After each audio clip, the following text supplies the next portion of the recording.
Jake Morrison stood at the window of his ship, looking out at the stars. He was old now, very old, even for his people. His blue skin had turned pale gray, and his forearms moved slowly. But he could still remember that day, 250 years ago. The day the humans went quiet. He had been young then, a commander in the great Zephyrian fleet.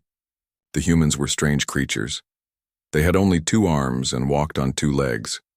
Their skin came in different colors, and they had hair on their heads. Most aliens thought they looked funny. But Jake had liked them. The humans were different from everyone else in the galaxy. Other species took thousands of years to change anything. The rock people of Krista needed 10,000 years just to agree on a new law. The gas beings of Nebula 7 took even longer to make simple choices. But humans were fast. Very fast. In just 50 years, humans had gone from flying simple metal ships to building cities in space. They created new machines every day.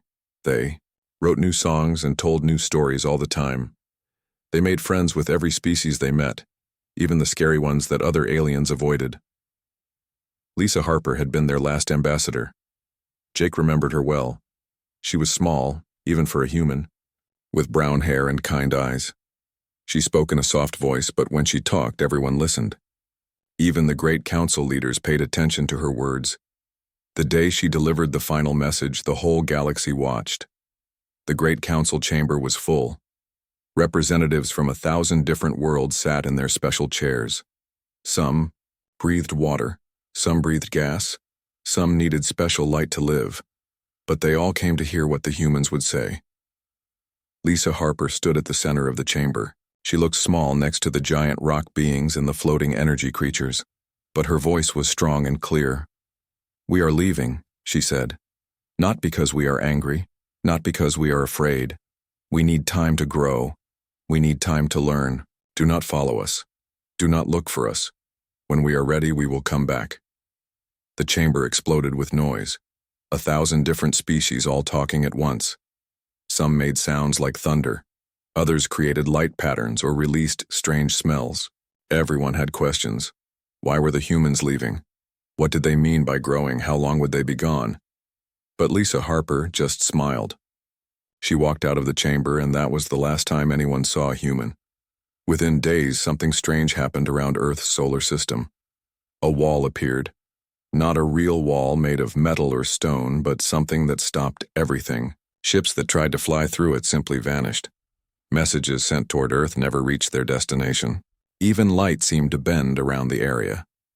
Dr. Elena Rodriguez had been the human cultural teacher at the Galactic University. She was the only human who stayed behind, and even she could not contact her home world. She spent her last years writing down everything she knew about human culture. She wanted other species to remember them. "Humans adapt," she wrote in her final report. "Other species change slowly, like mountains. Humans change quickly, like rivers. They can become something new in just a few generations. This makes them dangerous to some people, but it also makes them wonderful." Elena died 50 years after the humans left. Her books were stored in the Great Library, but most people forgot about them. As decades passed, then centuries, humans became like old stories. Some aliens said they had destroyed themselves with their rapid changes. Others believed they had turned into pure energy and floated away into space. The young aliens born after the Silents had never seen a human. To them, humans were just strange creatures from old history books. They had pictures and videos, but these seemed as fake as dragons or magic spells. Jake Morrison was one of the few who remembered. Sometimes other old soldiers would visit him. They would sit together and talk about the strange, fast-changing humans. They remembered human music, which was wild and loud and made you want to move. They remembered human food, which was full of strong flavors that burned your mouth but tasted good. They remembered human laughter, which was louder and happier than any other species. "Do you think they are still alive?" his old friend Commander Blue would ask. Jake always gave the same answer. "Yes. Somewhere behind that wall, they are still there. Still changing, still growing. And someday they will surprise us all." The galaxy had changed without humans. The Zephyrian Empire had grown larger and stronger. They controlled more planets and had bigger armies. The Crystal Collective had built new cities that sang beautiful songs across space. The Gas People had created art that could only be seen with special equipment. Trade routes that once went through human space were moved to other areas. Planets that humans had discovered were claimed by other species. Even the chair where Lisa Harper used to sit in the Galactic Council was given to someone else. But sometimes, late at night, when Jake Morrison looked out at the stars, he could swear he saw something moving near the old human territory, a flash of light that did not belong to any star, a shadow that moved too quickly to be natural, and he would smile, because he knew they were still there, still growing, still changing, still human, and someday when they were ready, they would return. Captain Roy Chen was having a boring day. He sat in his captain's chair on the ship called Horizon's Edge, watching his crew check empty space for new planets. They had been flying around the outer edge of the galaxy for 3 months and found nothing interesting, just old rocks and dead stars. Roy was not human, though his name sounded like one. He was from a planet where everyone had names from old Earth databases that traders had brought centuries ago. His people looked like tall, thin humans, but with silver skin and 3 eyes. They were good at exploring because they could see things that others missed. "Captain," called Lieutenant Zara from her station. "I am getting something weird on the sensors." Roy opened his third eye, the one that could see energy patterns. "What kind of weird?" "A signal, sir. Coming from the Sol system." The bridge went quiet. Everyone stopped what they were doing. The Sol system was where the humans had lived. The place that had been silent for 250 years. The place that was surrounded by the mysterious wall that no one could pass through. "Are you sure?" Roy asked. His voice was calm, but his 3 hearts were beating fast. "Yes, sir. It is definitely coming from Earth's area. And, sir, it is in Galactic Standard Language." Roy stood up so quickly that he almost fell over. "Put it on the main screen. Now." The message was simple, but the words made Roy's silver skin turn pale blue with shock. "This is Earth calling all galactic stations. We are ready to rejoin the galactic community. We come in peace, but we come changed. Please respond." For a moment, nobody moved. Roy stared at the message, reading it again and again. Then his training took over. "Zara, record everything. Send this message to Galactic Command immediately. Priority 1 emergency. Tell them the humans are back." Across the galaxy, the news spread like fire in dry grass.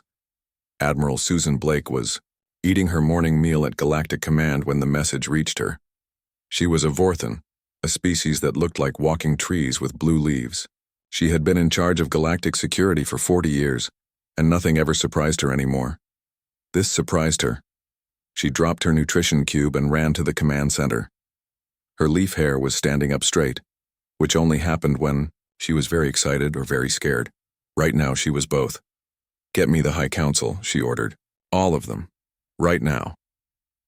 The High Council chamber had not seen this much excitement in decades. Representatives from hundreds of worlds appeared on screens and in person.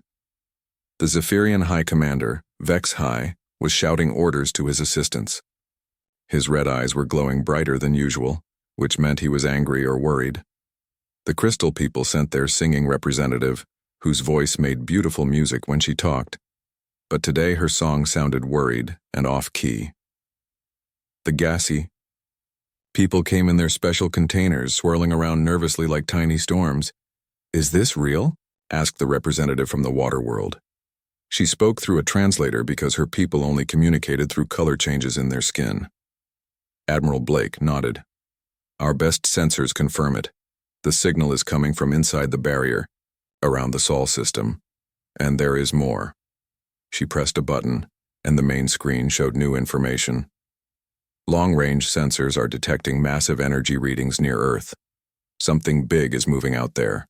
Multiple objects, each one larger than our biggest ships. High Commander Vex High leaned forward. His forearms were crossed and his tail was twitching. Could this be a trick? Some enemy using human voices to fool us? "No," said Dr. Theldas from the Crystal Collective. Her voice created pretty blue patterns in the air. I have studied the old human records. The speech patterns match perfectly. The language use is exactly right. This is really them. On the exploration ship Horizon's Edge, Lieutenant Amy Foster was trying to establish better communication with whoever was sending the signal. Amy was human-looking, too, from the same planet as Captain Roy Chen, but she was smaller and had green skin instead of silver. She was very good with languages and communication systems.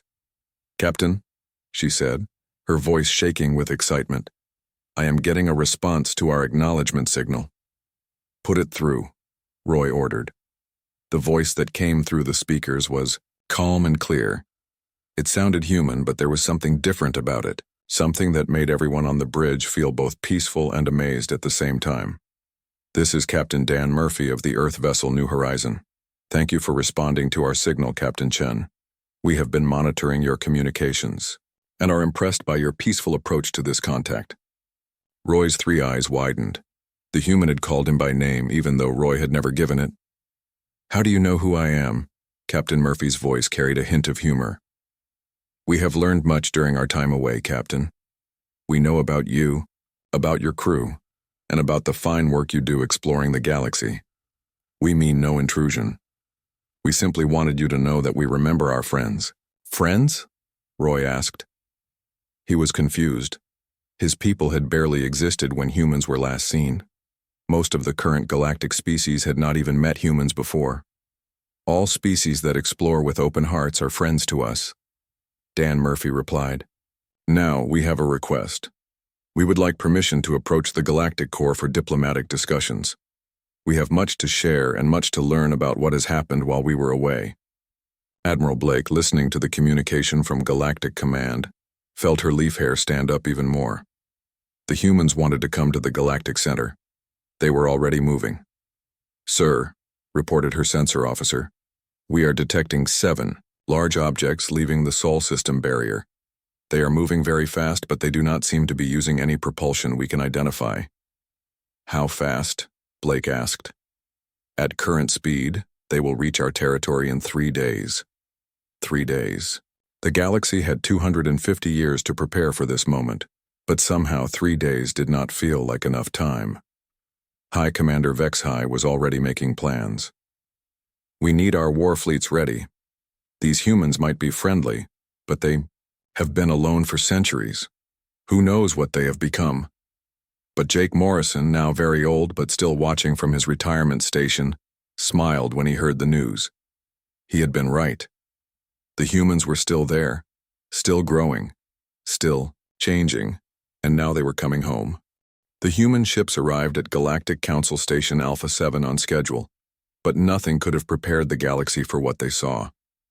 The 7 vessels looked like they were made of flowing water mixed with starlight. They had no visible engines, no weapons that anyone could identify, and they moved through space as if the laws of physics were just friendly suggestions.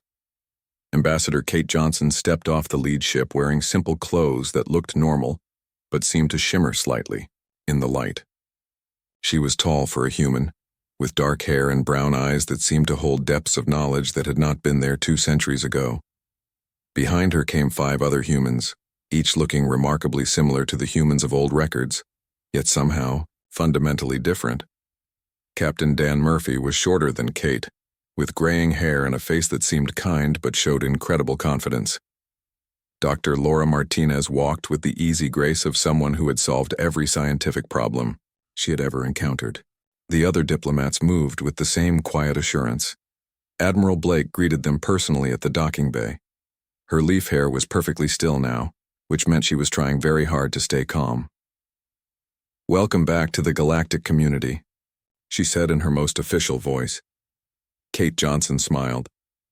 "Thank you, Admiral Blake. It is good to see the galaxy again. We have missed you all." "You know who I am?" Blake asked. She had been born long after humans disappeared. "We know many things now," Kate replied. "We have been watching and learning even from behind our barrier. We know about your excellent work keeping peace in the galaxy. We know about the new species that have joined the community. We know about the challenges everyone has faced." The formal meeting took place in the Great Council Chamber, the same one where Lisa Harper had given humanity's last message centuries ago. Representatives from across the galaxy attended, some in person, others through holographic projection. The chamber hummed with nervous energy as hundreds of different species waited to see what humanity had become. Kate Johnson stood at the center of the chamber, just as Lisa Harper had done so long ago. But when she spoke, her voice carried to every corner of the room without any amplification system. "Friends," she began, and somehow that one word made everyone feel calmer. "We left you 250 years ago because we knew we needed to change. We could see where the galaxy was heading. Wars were becoming bigger. Resources were running out. Species were becoming isolated and afraid of each other. We could have stayed and been part of these problems, or we could leave and work to become part of the solution." A holographic image appeared above Kate's head, showing Earth as it was now. The planet looked the same, but it glowed with a soft, beautiful light. Cities could be seen that seemed to grow like living things. The oceans were cleaner than they had ever been. "We used our time away to evolve," Kate continued. "Not our bodies, though we have improved those too. We evolved our minds, our society, and our technology. We learned to work together perfectly. We ended all conflict among ourselves. We solved hunger, disease, and death from old age. We learned to create instead of just consume." Dr. Laura Martinez stepped forward. She was small and energetic, with short black hair and eyes that sparkled with intelligence. "May I demonstrate some of what we have learned?" Admiral Blake nodded, though she was not sure what to expect. Laura held up her hand and suddenly a small, dead asteroid appeared floating above her palm. It was just a gray, lifeless rock about the size of a dinner plate. Then Laura closed her eyes and concentrated. The rock began to change. Green shoots appeared on its surface. The gray stone became rich brown soil. Small trees began to grow, flowers bloomed, and tiny animals appeared. In less than 5 minutes, the asteroid had become a miniature world full of life. The chamber was completely silent. Every representative stared at the small living world floating above Laura's hand. Creating life from nothing was supposed to be impossible. Even the most advanced species in the galaxy could only help existing life grow, not create it from dead matter. "How?" whispered Dr. Theldis from the Crystal Collective. Her usually beautiful voice sounded broken with amazement. Laura smiled. "We learned that matter and energy are just different forms of the same thing. We learned to speak directly to atoms and molecules, to ask them to arrange themselves in new ways. We learned that life is not something that happens by accident, but something that wants to exist. We just help it along." President Tim Walker appeared as a holographic projection from Earth. He was an older man with white hair and a gentle face. "We discovered that consciousness itself is a force in the universe, just like gravity or electromagnetism. When enough conscious minds work together toward the same goal, they can reshape reality itself." High Commander Vexhai leaned forward aggressively. His red eyes were blazing. "This sounds like magic, not science. How do we know you are not trying to trick us?" Kate Johnson turned to look at him. Her expression was patient and kind. "Commander, your people have fought 17 wars in the past 2 centuries. You have conquered 43 star systems and enslaved 12 different species. Your military spends more resources in 1 year than some entire civilizations produce in a century. And yet, your people are not happy. Your soldiers fight because they are afraid, not because they believe in what they are doing." Vexhai's forearms tensed. "How dare you judge us?" "I do not judge," Kate replied calmly. "I observe. Your youngest son, Kexhai, dreams of becoming a teacher, not a warrior. Your oldest daughter, Nexhai, questions why your people need so many weapons. Even you, in your private moments, wonder if there might be a better way." The chamber gasped. No one was supposed to know personal details about the High Commander's family. Vexhai's tail stopped moving entirely, which meant he was shocked beyond words. Kate continued, "We are not here to conquer or judge. We are here to offer choice. Those who want to continue living as they always have are free to do so. But those who want to grow, to learn, to become something better than they are, we can help." Dr. Martinez had created several more small worlds while Kate was talking.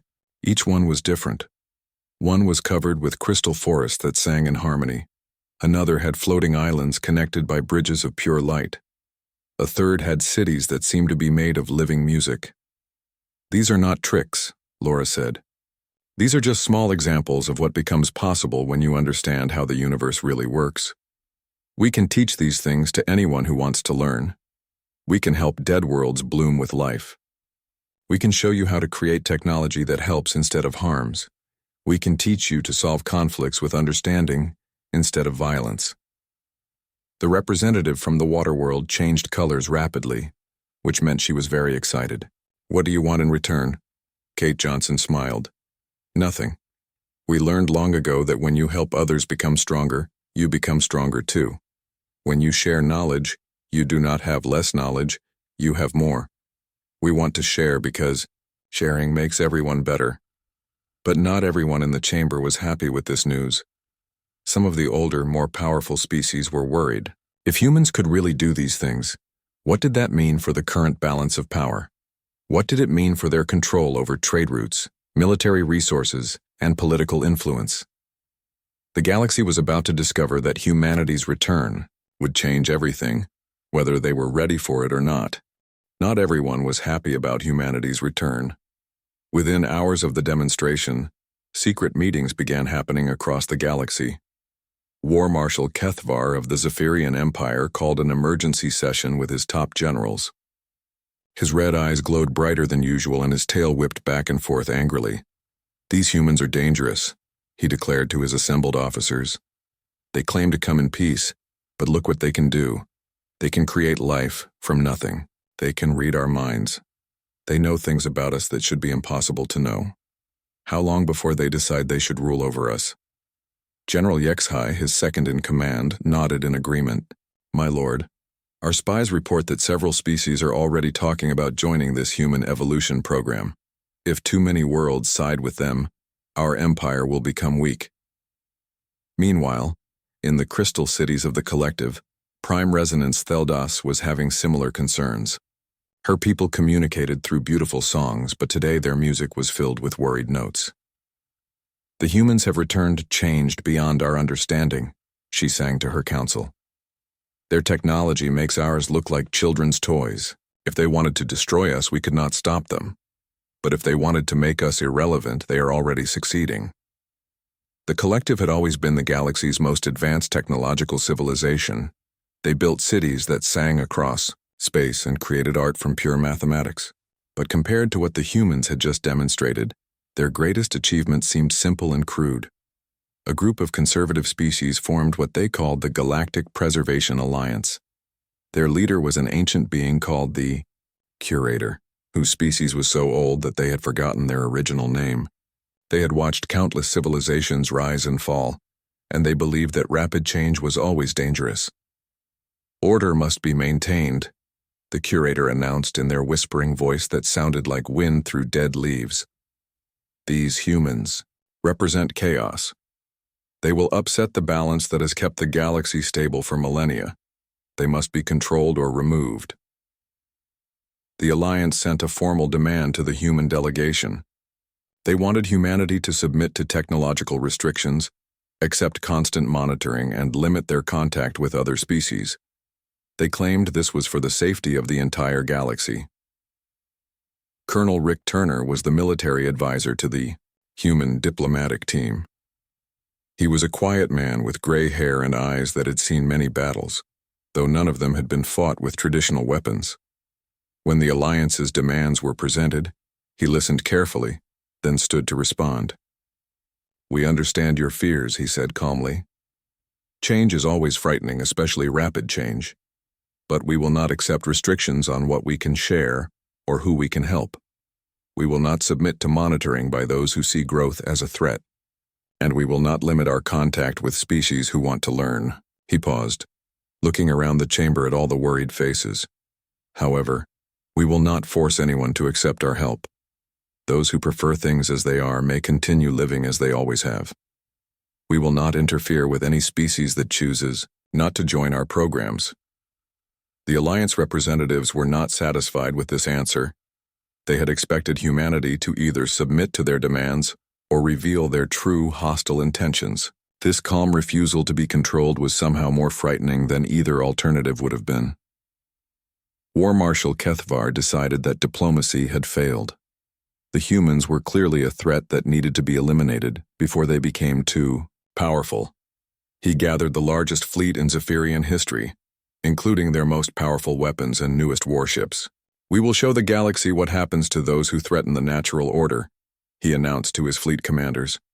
"We will destroy the human ships and prove that they are not as powerful as they pretend to be." The human diplomatic vessel, called the New Horizon, was conducting peaceful surveys near a research station when Kethvar's fleet arrived. Captain Alex Rodriguez was a calm woman with short brown hair who had been chosen for her diplomatic skills more than her military experience. She watched the approaching warships with interest rather than alarm. "Captain," reported her sensor officer, "we have 57 Zephyrian warships approaching at attack speed. They are powering up their main weapons." "Any attempt at communication?" Alex asked. "No, Captain. They appear to be planning a surprise attack." Alex nodded. "Open a channel to their fleet commander." War Marshal Kethvar appeared on the screen, his forearms crossed and his red eyes blazing with anger. "Surrender now, humans. Your time of deception is over. We will not allow you to threaten our galaxy with your unnatural powers." "Marshal Kethvar," Alex replied politely, "we have no desire to fight you. Perhaps we could discuss your concerns peacefully." "The time for talk is finished," Kethvar roared. "All ships open fire!" The Zephyrian fleet unleashed everything they had: energy cannons that could destroy planets, missile swarms that could level entire cities, and quantum torpedoes that could tear holes in space itself. The combined firepower was enough to destroy a small moon. The weapons reached the human ship and passed right through it as if it were made of mist. The New Horizon did not even flicker. Captain Alex Rodriguez sat calmly in her chair, completely unharmed. "Interesting," she said to her crew. "They seem to be using outdated quantum frequency weapons. Should we adjust our phase variance to become solid again?" Her science officer, Dr. Pete Walker, checked his instruments. "The emotional readings from their ships show high levels of fear and confusion, Captain. I think they have learned what they came to learn." Alex nodded and opened communications again. "Marshal Kethvar, your weapons cannot harm us because we exist slightly outside your dimensional frequency. We could have avoided your attack entirely, but we wanted you to see that we are not your enemies. We do not need to hide from your weapons, because we do not fear them." On the Zephyrian command ship, chaos reigned. Officers were shouting reports that their most powerful weapons had done absolutely nothing. The human ship was completely undamaged and had not even bothered to fight back. "How is this possible?" Kethvar demanded. "Our weapons can destroy entire star systems." Captain Rodriguez's voice remained calm and patient. "Your weapons are designed to hurt things that exist in the same dimensional space you do. We have learned to exist in multiple dimensions at once. Your weapons simply cannot touch us unless we allow them to." Then Alex Rodriguez did something that terrified Kethvar more than any weapon could have. Without moving, without firing a single shot, she disabled his entire fleet. Every weapon system shut down. Every engine stopped working. Every communication system fell silent. 57 of the most advanced warships in the galaxy became helpless floating metal in space. "Your crews are safe," Alex assured him. "Life support systems are working perfectly, but your ships will not restart until you choose to change." "Your approach to this situation," Dr. Walker added. "We could have stopped your ships before you fired, Marshal. We allowed you to attack us so you would understand that we truly mean no harm. If we were your enemies, your fleet would not exist anymore." The message was clear to everyone watching. The humans could defend themselves without violence. They could disable entire fleets without harming anyone. They had power beyond imagination, but they chose to use it for protection rather than conquest. Word of the encounter spread across the galaxy within hours. The species that had been afraid of human power now had to decide. Were they more afraid of beings who could destroy them, or beings who could destroy them but chose not to? The balance of power in the galaxy had shifted completely, and everyone knew it. The only question was what would happen next. The demonstration of human power changed everything.